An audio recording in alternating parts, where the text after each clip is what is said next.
Unang pakutan na, ma'am. Okay, sir. Mayor, good. Magandang hapon po, Mayor. At kasama natin ang mga supporters ni Tatay Digong sa hapong ito. So, kumusta po si PRRD? Ano po ang mensahe niya sa pangbayan? Sabi niya na sinabihan ko man kasi na marami naghahintay sa kanya everyday dito. Masaya siya. Sabi niya, pag makalabas siya, he will personally thank you pag once he gets out. Thank you for your enduring trust and confidence in him. Yes. That was his specific words. So, he's happy. He's optimistic kasi nakikita niya. Kasi nga, nakukwento namin, since nung illegal arrest niya until now, marami sa inyo talaga, lalo na rin mga OFW, na kung kahit nasa iba-ibang lugar, all over Europe and some, New Zealand, no? Yeah. So marami sa atin na hindi from Netherlands, but from really far away. So England, New York, Sweden, Germany. So ako Davao.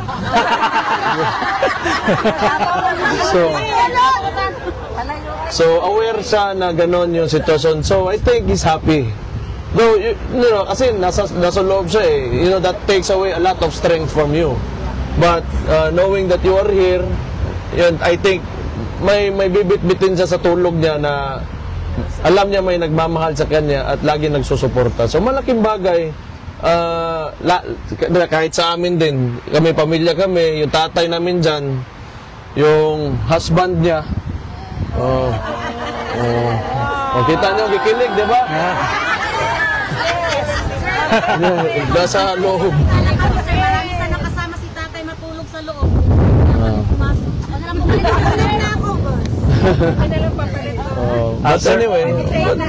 But anyway, okay naman. Masaya kami.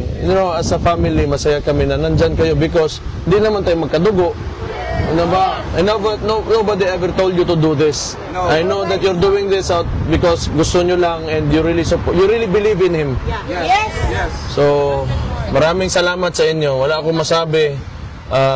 Siguro kung walang ganitong klaseng suporta from the Filipinos, ayaw ko na rin. Ang hirap eh. Ang hirap ng sitwasyon. We are against an entire administration. So, pag wala kayo, wala. Baka bukas nga, wala na ako. Di ba? Hindi natin alam eh. But I know that my father and especially my sister also ngayon, na nandyan pa, is protected by the people. Yes. Yes, sir. That's why 2028 senador. Okay ra ko. May magbanday sa Davao. Okay ra. Di magkataas imuhang posisyon, magkadako imong problema. Dire ra ko sa kanang kuan, Davao ra ko. Ay ko ninyo gilabte. Sir, may pag-uusap po ba kung ano yung mga priority programs ng projects ni PRD as Mayor of Davao City? Wala man, kay nangumusta lang siya sa Davao. So, yung tinanong niya kung ano status, sabi ko okay naman, yung turnout ng elections shows that they still believe in him. Kasi siya yung tumatakbo na mayor. So, tambak talaga yung kalaban despite of in spite of na ang dami nilang pera na ginamit, yung tinayuan nila yung resources ng DSWD and they claim it as their own resources as indirect vote buying, but still, the Davaoenos believed in him. Ibig sabihin yan, that you cannot really topple down kung ano yung nagawa ng isang tao and trust na nag-gain niya sa mga Davaoenos. So, luckily, ako, si Duterte din, anak niya, kasama ako doon, nadamay lang ako, kumbaga, so nakuha ko rin yung boto, mostly na nakuha niya. So, yun, I'm so thankful for what's happened in the elections in Davao. Wala ba kayong napag-usapan, Mayor, kung kailan po yung panunumpa ni PRD? Wala pa naman. Kasi, wala, nangumusta lang ako. Yun, inuna ko, yung health niya, o how he's feeling. So, Mayor, ambot, wala ko nang tao, hindi ako nagtanong. Next time, bukas, pangutanong ako. Mayor, I have a question. What did you feel when you first saw your father?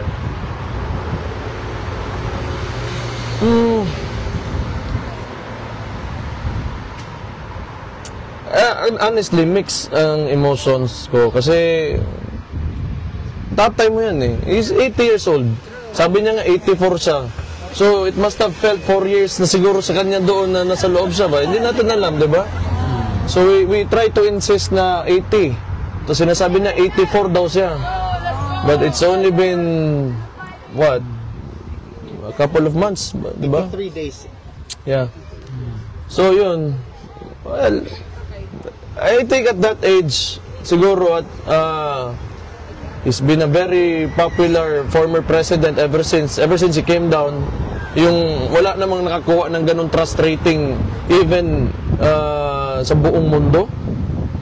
So yung hindi ko, I really think he doesn't deserve this. Hindi naman talaga perfecto lahat ng administrasyon, lahat ng mga dumaan na presidente, pero why would you do this to a person that he clearly na pinakita niya sa mga tao on how you love your country? So, you know, during his term, like I said, di naman siya perfecto, but he always emphasizes the love for country. And yet you do this to him, di ba? So yun ang naramdaman ko na it's really so unfair that they did this to him. A lot of people, sir, wanted to know if the former president is active, naglalakad ba siya, o may activities ba siyang ginagawa, because a lot also are afraid that with his age. Yeah, tama naman yung iniisip natin na ganun kasi nga matanda na siya. But siguro, I think on some days he's okay, on some days maybe not. Ganun naman ang tao, wala naman talaga consistent dito sa pagdating sa kasiyahan at sa kalungkutan, di ba? So, he's like anybody else. He's just an ordinary person at the end of the day. So, you know, whatever, kung ano man yung mafe-feel ng mga tao na nakakulong, then he goes through with it. But he's a strong guy. He's yeah. So, there's a lot of reason for us to be optimistic about that. Yeah. Well, this inside. So, you know, like, yan, kasi kami, mga pamilya, nakikita ninyo naman na pumapasok kami. So, pag nakikita namin kayo, you know, that love that you have for him, yung energy nyo dito na hindi nawawala, it goes inside. It goes inside. Kasi kinukwento namin sa kanya lahat. Thank you, Mayor. Mayor, additional lang po, sir, may knowledge na po ba si PRD patungkol kay Tory as the new PNP chief? Ano po yung reaction niya dito?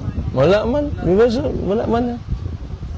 Sinabihan namin, pero kala ko nga maano siya, pero wala man talaga yung gago na yan. Wala rin talaga yan. You know, like, kasi I would admire this person kung talagang he did everything with due process. Diba? But, you know, like, technically, if you talk about the case or you know, like, review what happened, what transpired during yung ginawa sa kanya with KOJC and lahat, it's nothing. Wala. He's only handpicked there by the administration because he's an attack dog. That's it. Nothing more than that. 3 ranks yung inakyatan niya. Tinalunan niya 3 ranks. And na ngayon sinasabi ni Marbil na it was based on merit. Come on, di ba? Okay, if it was based on merit, ganito sana yun. Sana legal lahat na nangyari. But since yung tao na yan nag-operate, I do not know. It's not a criminal yet kasi hindi pa man sa sa korte, but he behaved like a criminal. So, bigay na yan sa kanya, PNP niya, tangin na siya. Okay lang. Okay lang, Mayor. No one is impressed. Yes, thank you, Mayor. Mayor, okay lang ba may additional mga question? Sorry mga akin, namalikas ko. Ano gumama? Mayor, sabi ni Pangulong Marcos, gusto raw niya ng pagkakasundo sa inyong pamilya kahit wala namang pahayag mula sa inyong panig. Pero iginiit niyang dapat walang kondisyon ang reconciliation. Kahit nanawagan ang taong bayan na dapat iuwi niya si Perade, ano po ang reaksyon niyo rito, Mayor? So, sa pagkakaintindi ko, gusto niya na may reconciliation pero walang condition, meaning walang terms, di ba? Kainin niya yung ano niya, reconciliation niya. Wala yan. He's been lying since he became president. Kita mo, tingnan niyo ha, gusto niya reconciliation. Hanggang 20 niya nga bugas, ang tudgaran, puta. Mayor, Wala din, no. He's a liar. He's a liar. Yes. He lies so much. maraming beses na. Puro kasinungalingan yung tao na yan. And ang style kasi ng administrasyon na yan, press release, gusto reconciliation. Yan ito yun. Listen to me. Itong nangyari, di ba, pagkatapos ng eleksyon, so naratol sila, binisaya pa. Parang shaken sila with the results. Kasi, nung pagsabi niya, 12-0, papasok sila.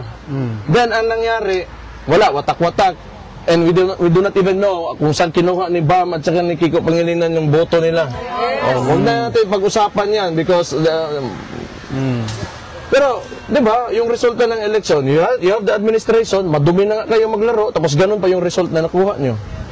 So, may mass resignation ngayon nangyari. Now, I have this theory. Itong mass resignation, sino man yung na umalis talaga dito, is Soljan Guevara, di ba? I think that was only a smokescreen to tanggalin si Soljan Guevara kasi they do not want to admit na hindi nila masagot yung mga tanong sa kanila. And I do not know kung ano ang gagawin nitong bagong Solicitor General for the administration. So, yan, puro PR, puro positioning, puro angling sa media, and puro propaganda. That's all that you will get from this administration. It's been 3 years and it's been like that. So do not expect that things will get better dahil sa sinabi niya may reconciliation and then he's trying to man up and no. Like what PRD said, and it clearly shows ngayon midterm na ito that he is weak. And nakita natin yan ngayon sa midterm elections na talagang mahina siya. Mayabang pa, magsabi ng 12-0, 12-0. Talo ang mga kandidato niya. Mayor, hindi pinansin ni Pangulong Marcos ang malaking bagsak ng kanyang trust rating. Ang sabi niya, marami naman daw ibang survey bukod sa Pulse Asia. Ano po ang masasabi niyo rito? Yung Pulse Asia is 25%? 35? 25. 35? Well, let me tell you, I've seen the other surveys. He gets 15, 20 at most, 25 at most. So yung sinasabi ng ibang survey, bakit di niya na binanggit kasi mas bababa pa siya doon. Mayor, yung pagpasok nyo kay Tatay Digong, ano yung balita sa Pilipinas na binalita niyo sa kanya? Anong reaksyon niya? Meron ba kayong balita? Masaya. Hindi yung mga balita like yung appointment ni Torre, may mga ganun. Wala man, hindi masyado sa ano kay Torre talaga. Hindi sa concern, wala siyang concern kay Torre. Kahit na, Torre talaga, irrelevant naman talaga yung tao na yan. Aso lang talaga. Iro ba? Iro. O muna, pag utosan mo, gagawin niya in exchange for, of course, you know, everything is negotiated in this administration. It's very clear. Nabakit niyo ba ho yung pag-postpone nung simula ng impeachment kay VP Sara? Anong reaksyon? Hindi, wala na. Mostly, pinag-usapan namin Davao man, tapos pamilya, ganun. So, nag-mensahe po ba siya na gusto niya na sana makabalik ng Davao? Ano po yung, pinaka-natouch ka during the conversation kanina? Wala man. I mean, di ba, kasi nung una ko lang nakita because, physically, medyo nag-iba yung umayat siya eh. Kasi walang tuyo. Walang tuyo. May bulad niya. Bulo mo, anak ba? We're Filipinos eh. We want Filipino food. So, pumayat. So, yun, medyo naapektuhan ako. But other than that, kasi may naniniwala ako na wala talagang kaso yung tatay ko. Yes, kasama po. So, I know, na sooner or later, he's going out. He has to go out. Wala man silang, tama mo yung sinabi niya. wala silang reason to keep him there. Kasi yung apprehension pa lang sa kanya, illegal yun. Everybody saw it. Not only the Philippines, but the entire world saw it. There's evidence. Meron na siyang message sa government na napag-usapan. Wala naman. Wala siyang nagsabi. Wala man. Sa inyo naman, family lang. yung personal nyo naman pananaw, anong tingin nyo nung reaction nyo nung nakita nyo talaga si Amy Marcos naririto? Ako? Wala naman kay Amy, pero ayoko na sa mga Marcos talaga. But I mean, you know, it's politics ba? But I can, you know, I can be casual with her. I can treat her as a friend, but Yeah. let's not talk about politics kasi hindi tayo magkasama dyan. Yeah. Pero Mayor, gusto ko lang i-clarify kasi minsan may mga lumalabas, syempre hindi ko alam, controls niya o whoever, na parang ang pagdating dito ni Amy Marcos, parang pinapalabas nila, parang siya yung bringer of hope for PRRD to go home. Uwi na raw I niya. just want to correct that in your own, you know, perspective. Meron ba siyang power to bring PRRD home? Kasi yun yung mga lumalabas sa mga trolls. Hindi. Kasi nakauwi na ba si Madam? Nakauwi na. Nakauwi na. O, hindi totoo kasi wala man niya dala.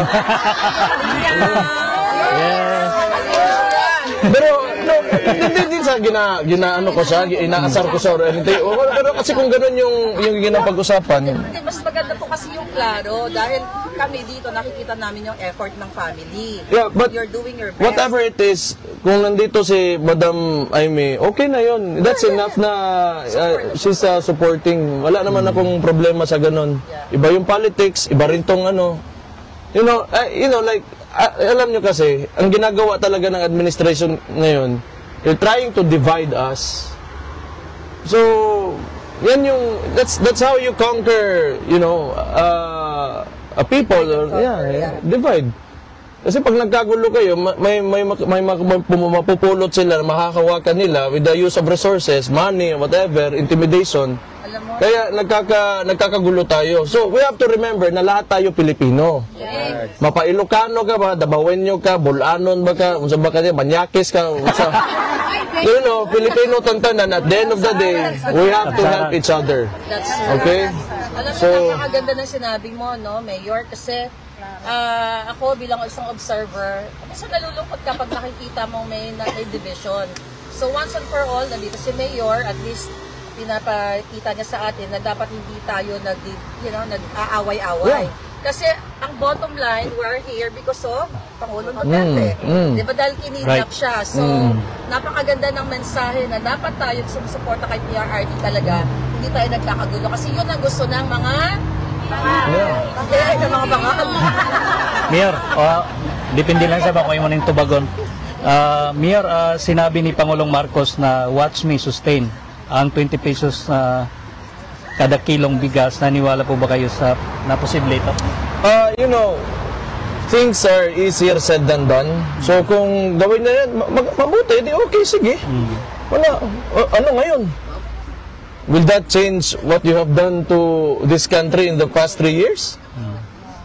20 pesos mo na bigas because if you're really sincere kung ano yung gusto mo, ginawa mo na yan day one pa. Ganun lang yun. Bakit may utang pa tayo ng loob sa kanya pag nagawa niya yan? Utangin na. Sama ni kalibutan na. Last question na lang, Mayor. Sorry ma. Kung bumalik ka sa buong Last mama na lang, ma. Mayor. Mayor, sa kabila ng panawagang magbitiw siya sa pwesto, sinabi ni Pangulong Marcos na hindi siya magre-resign. Ang sabi niya, bakit ko gagawin yon? Hindi ko tinatakbuhan ang problema. Ano po ang reaksyon niya dito? Di daw siya magre-resign kasi hindi niya tinatakbuhan ang problema. Oh, yun na. Tama. Sama yung problema. I think, hindi, wala man talagang mag-resign dyan. He's not man enough to do it anyway. He's not that kind of person. He cannot even own up to his mistakes. You know, he cannot admit that this country is, like divided. It's in Mayor, we talk about message. in ruins right now. Ni Pangulong Duterte. Ikaw naman, ano yung ni-reassure mo sa kanya? Ano yung naikwento mo sa kanya? Yun na, nandito kayo lahat. At sabi niya, talaga. Oh, saya siya. Sa birthday ni Sarah, sinabi namin, sino man doon. Tama na. Okay na. Mayor, last. Okay, mulaan ba ko? Ay, Jimmy, Mayor. Ay, ano ba? May one question. Oh. Ano po ang masasabi ninyo sa mga balita tungkol sa impeachment case na kinakaharap ng inyong kapatid na si Vice President Sara Duterte? Wala. Sana lang pasagutin nyo. Sana lang. Sagot niya na yan. Gusto niya ng lahat. Oh. Last ba? Wala. Kasi, Yeah. halata naman yung ano talaga ngayon. You know, makita nyo lang, yung politika ng Pilipinas, ginapag-initan talaga kami ng administration ngayon. So, tingnan natin kung Diyos na magsasagot niyan. Yes. Mayor, panghuli na lang, saan ka kumukuha ng strength para labanan itong mga paggigipit sa ating lahat, sa ating mga Pilipino? Sa totoo lang, may tiwala talaga ako sa Pilipino na kaya pa natin na pagandahin yung bansa natin. Kasi high moral man yung mga supporters natin, yung mga DDS, yung mga naniniwala kay PRD nung pagbaba niya. That's why, you know, he got a really high trust approval rating, trust rating. So, tingin ko, ang mga Pilipino gusto rin, especially yung mga OFW, because yung point of comparison nila, yung mga lugar na tinitirahan nila, so nakikita nila on how governance should be and how a government should treat his people. Its people, di ba? Yeah. So I think, yan. Yan. Sa tao kayo kumukuha ng lakas. Yes. We love that.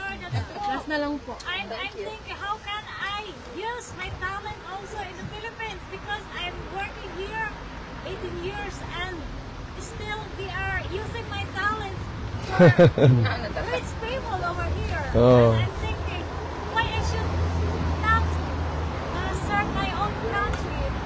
That's true. That's true. Yep. Diba?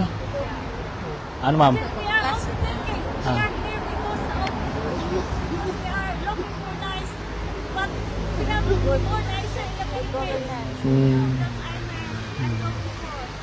My Sayang. spirit, very positive, optimistic. Tama. Ganun yun. Yes. Laban ng lagi. Because wala man. If you stop now, wala na mangyayari talaga. Yung problema lang din na talaga ng Pilipinas, yung mga traditional practices talaga ng mga politicians. Pero that's another topic. And I don't want, kasi marami na namang magagalit sa akin pag magsalita talaga ako niyan. Last daw, Mayor. Last na lang po.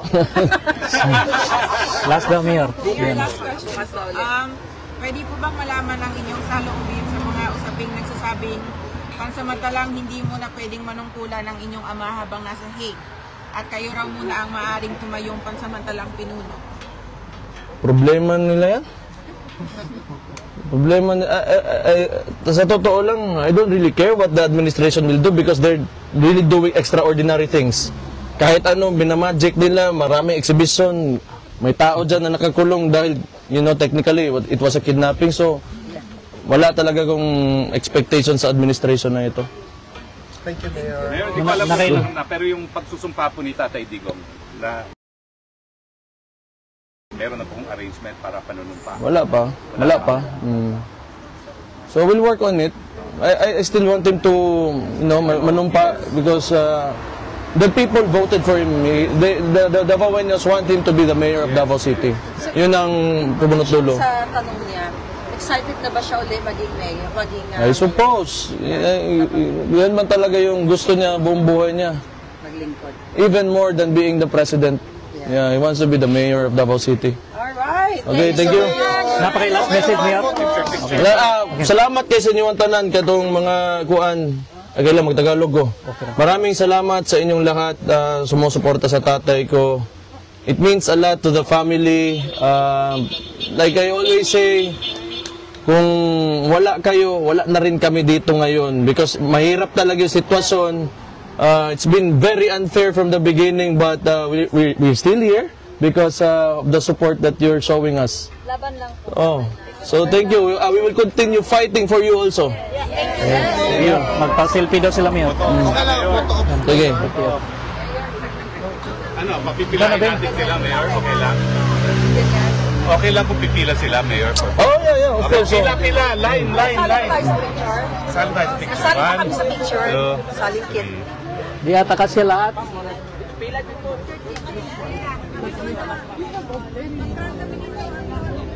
Pila na. Pila. Doon daw. Doon ang pila po, doon ang pila. Pila na lang. Adere? Asa? Adere na lang Mayor. Ay, sadya lang Mayor. Mayor, dito kayo sa tabi ni Tatay Digong. Thank you, Mayor. Pila-pila na. Naspasi lang ha, i-ready na ang mga setup. Sinabi ni Torre, ikaw talaga hina ko sa'yo. Sinabi? Asa? Wala, sinabi ni Torre na number one priority niya ako. Hindi, bukas pinabali tayo.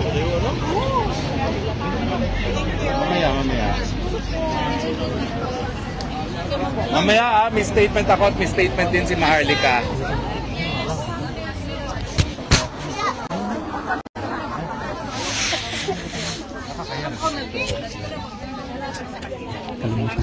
Thank you, ma'am.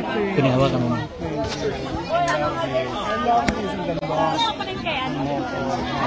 Bibigyan mo rin.